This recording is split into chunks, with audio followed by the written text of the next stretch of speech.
Morning po mga marites natin dyan at mga parites. Ang dami naming kalamansi dito. Naulan ngayon, naambon-ambon, lagi na ulan.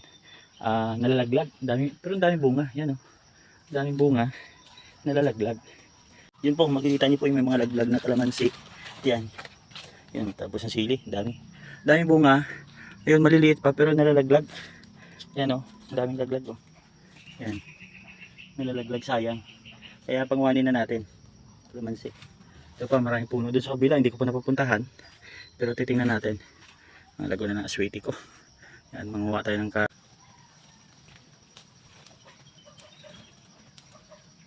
Huwag makati ang ano, makati ang ambon yung tubig na galing sa ulan gawa ng taal. Yung acid rain, kung tawagin. Ay kasama doon sa sulfuric acid na linabas ng taal. Kaya pag nabasa ka makati sa balat.